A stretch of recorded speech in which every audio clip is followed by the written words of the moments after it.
এরকম একটি ইন্টেন্স মুহূর্তের মধ্য দিয়ে আমাদের এই সিরিজটি শুরু হয়। ছেলেটির নাম স্যাম। দেখতে ভদ্র সদর সাধারণ বলে ছেলের মতো হলেও সে হচ্ছে একজন সিক্রেট রিটায়ার্ড অফিসার। তবে ডিসলয়ালিটির কারণে তাকে এজেন্সি থেকে কয়েক বছর আগেই বিতাড়িত করে দেওয়া হয়। সে এজেন্সি থেকে বের হওয়ার পর জীবিকার টানে গান শুরু করে। তার গান আবার লোকেদের কাছে খুব ভালোই লাগতো। এই করে তার সংসার দিন দিন চলছিল। তাছাড়া আমাদের রিটায়ার্ড এজেন্ট স্যাম, সে কিন্তু আবার স্ট্রিট ফাইটের অ্যাকশন নিত, মানে স্ট্রিট ফাইটের প্র্যাকটিস করতো, যদিও সে ফাইটের কিছুই জানে না। তবে সে তার ক্যারিয়ার জীবনে কখনো কোনো মিশন অসম্পূর্ণ রাখেনি, কারণ তার যে ফাইটের স্কিল, এই ফাইটের স্কিলের সামনে কোনো সৈন্য দাঁড়াতেই পারতো না। উল্টাপাল্টা ফাইটের স্কিল দিয়ে সে সবার মন জয় করে নিয়েছিল। কিন্তু হঠাৎ একদিন বস, ইয়েস স্যাম স্পিকিং। এই শালা, আমি তোর বস। ও বস, কেমন আছেন বস? আছি তো ভালোই। সারাদিন তো বাইরে ঘোরাঘুরি করো।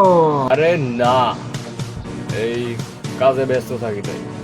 আমি তোমারে 1 বছর আগে ফোন দিছিলাম, তোমার কি কোনো খেয়াল আছে? এবার 1 বছর আগে ফোন দিছিলেন? তুমি জানো মাদক চোরাচালান দিয়ে সারা শহরে করে গেছে। আরে হ ও অ্যাকচুয়ালি সরি বস, আমি আসলে ডিউটির কারণে না আপনার কেসটা আমি ধরতে পারি নাই। কারণ বস, কোন কাহিনী কি হয়েছে? তুমি আমারে কাহিনী জিজ্ঞেস করো, কাহিনী শোনাও আমার লগে। এই দেশে আগে একটা বাচ্চা ছেলেরাও বিড়ি চুরুট খাইতো না। এখন প্লেয়ের পোলাপান থেকে শুরু করে নার্সারি সবার মুখে মুখে গাঁজা, পিস্টিন, বড়ি সব পাওয়া যায়। এসব কাজ জন্য হয়েছে, আমাদের অবনতির জন্যই তো হয়েছে। আমরা অবহেলা করেছি, তাই তো এমন হয়েছে রে।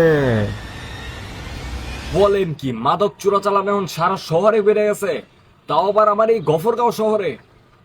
এই সিন্ডিকেটটা কে করতেছে? আমারে জাস্ট আপনি ইনফরমেশন দেন, আমারে জাস্ট আপনি ইনফরমেশনটা দেন, আমি এগোর সবটির আপনার পায়ের তলায় আনবো। আমি বলছি।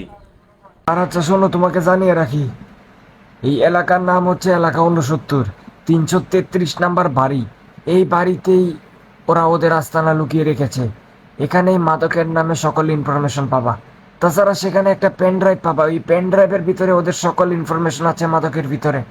আর একটু সেফলি যাওয়ার ট্রাই করবে, কারণ সেখানে গার্ড আছে। যদি কোনো অচেতন মানুষ যায় তখনই ওরা গুলি করে মেরে দেয়। তো যা করবা ভেবে করবা। আপনি কোনো চিন্তা নেবেন না বস, আমি আছি আপনার সাথে। আমাকে আবারও মিশনে নামতে হবে।